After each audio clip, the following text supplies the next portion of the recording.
Whoa, is this why the aliens are here? This is from a crazy interview with Linda Moulton Howe, where she interviews this fantastic German experiencer who has had 11 plus years of dealing with various groups of non-humans. And he says he knows why the Greys are here. This is amazing. Get in here. This is Jack with Cosmic Road. I talk about UFOs and the paranormal. Please hit like, please subscribe, and hit the bell so you can be notified of future videos, and comment below as I'm going through the story.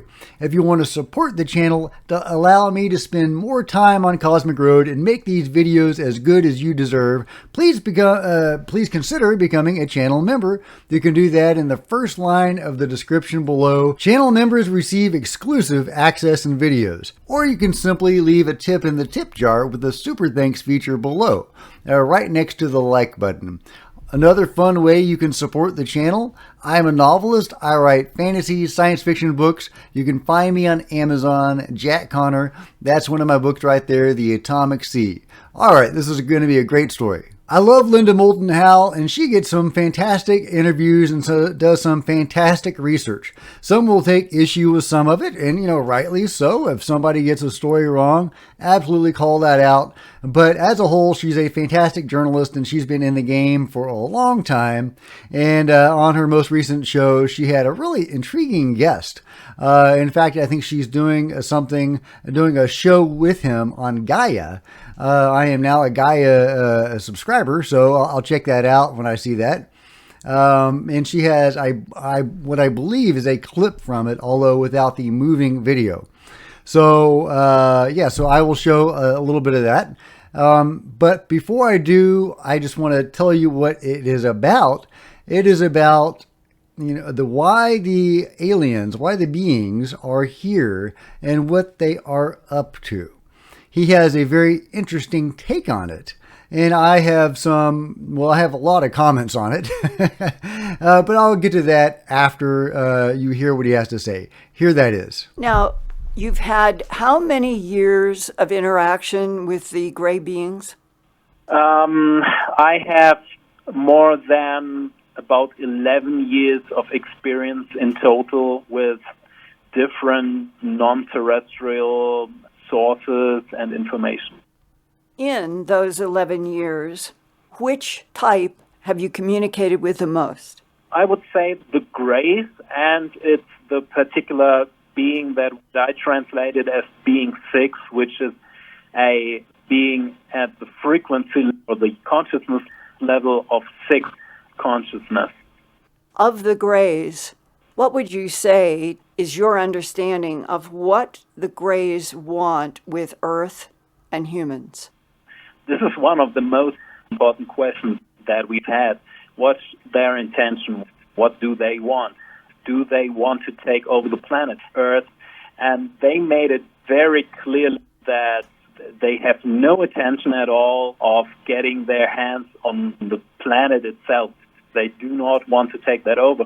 Actually, they were kind of shocked about that because they say this planet Earth has such a raw and vast place with winds and floods and pollution and all these kind of weird dynamics going on that they would say they would never, ever choose a planet like this for their home base.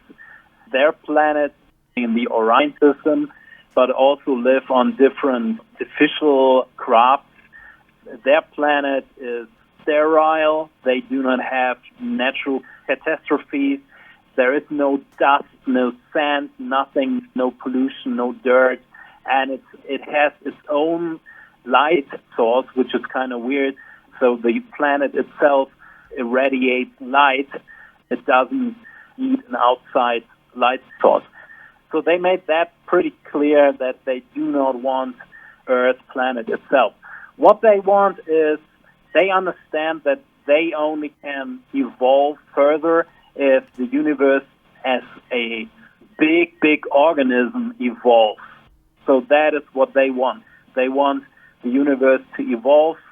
They call themselves, this particular race that we call the Greys, they call themselves a gardening race.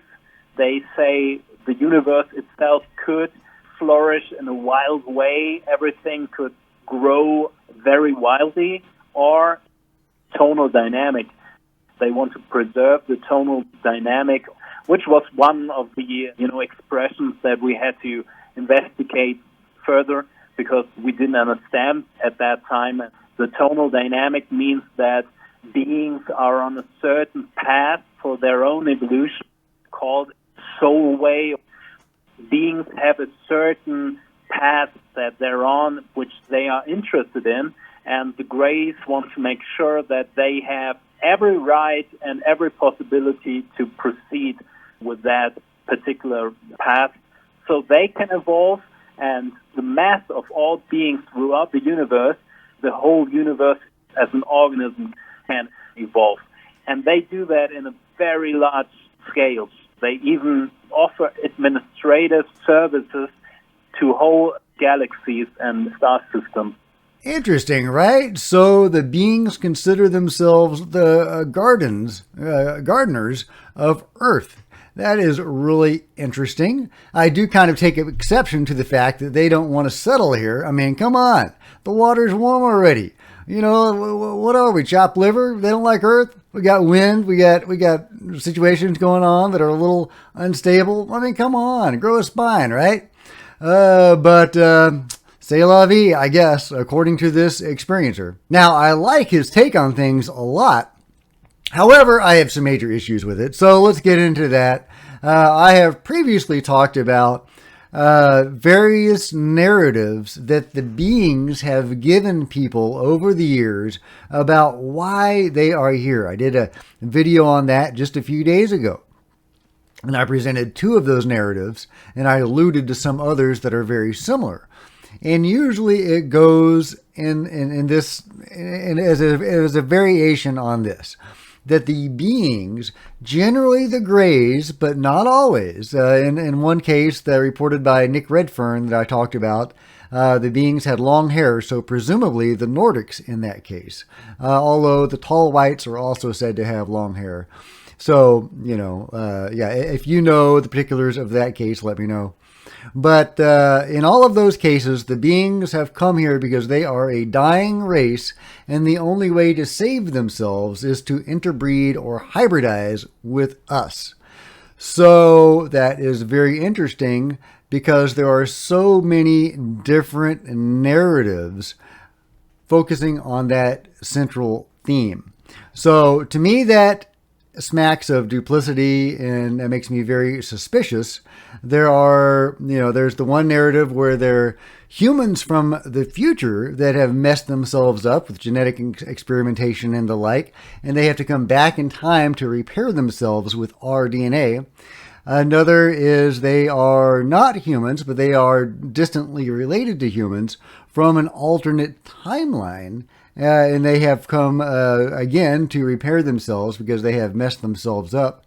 In the Nick Redfern example, the beings were from the distant past, and they were a dying race that, yes, had to come to hybridize or interbreed with us to repair themselves because they are a dying race. So, and there's various other narratives. Sometimes they're from the future, sometimes they're from an alternate timeline, sometimes they're us, sometimes they're not us. Sometimes they just look like us. And so why are there these various narratives that are all saying essentially the same thing? Is it because there's some intelligence out there that knows that that's a good placeholder explanation for us that we'll buy and that we like? That, hey, we're needed and they need us, and we're important to them. And that's why they're doing these things. That would make sense. Otherwise, we might be very fearful. So that might be a way to make us less fearful. Hey, we're a dying race. Well, you got nothing to fear from us, but we need you. We really need you guys. So that could be why they advance these narratives.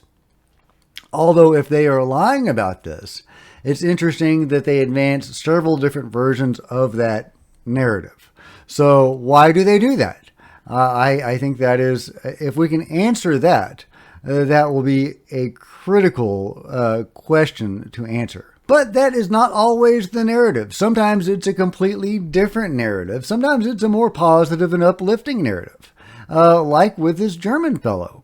He has a very uplifting approach to this, or at least the beings who are interacting with him have a very uplifting message they are advancing to him. The beings are gardeners, and we are the flower.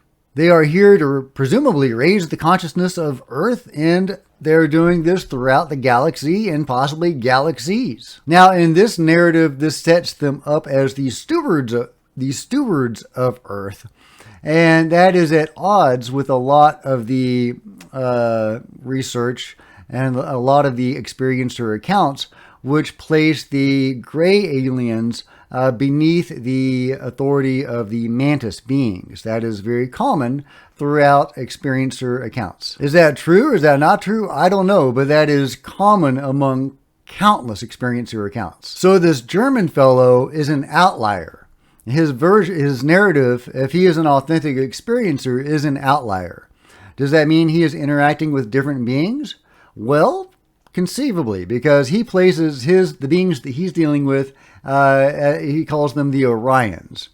And a lot of the experiencers of the gray type aliens refer to them as the Zetas, as in Zeta Reticuli, which places them in a different place than Orion. I had to look it up, but Zeta Reticuli is in the constellation of Reticulum, which is a constellation I had never heard of. So, as an outlier, can we discount his version, saying that he's confabulating or else the beings are confabulating? Or is the group of entities that he's dealing with completely separate from these other entities? Because there do seem to be, various factions and various races that are coming to Earth, possibly for the same reasons, possibly for different reasons, even competing reasons. Also, I don't like their use of the word garden.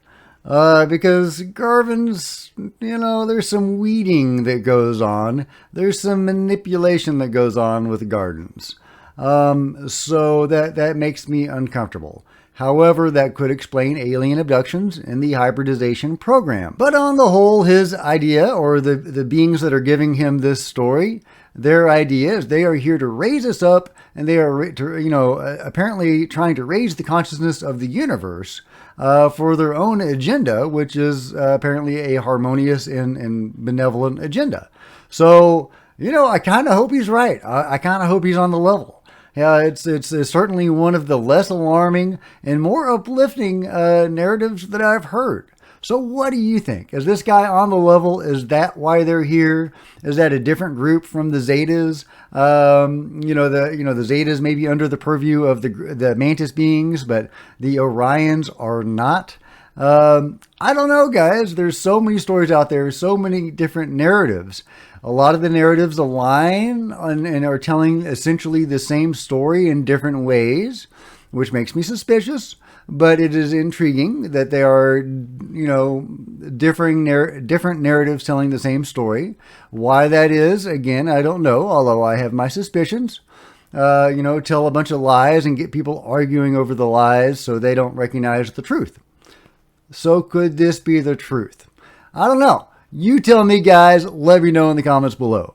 And if you've enjoyed this video, please give it a big thumbs up. I would really appreciate it. Please smash the subscribe button and hit the bell so you don't miss a single video. Please join me on social media. There's Facebook and Twitter links below. And please, if you enjoy these videos, please consider supporting the channel by becoming a channel member. See the first line in the description below, and there's 2 tiers of membership to receive exclusive access and videos. Until next time, this is Jack with Cosmic Road.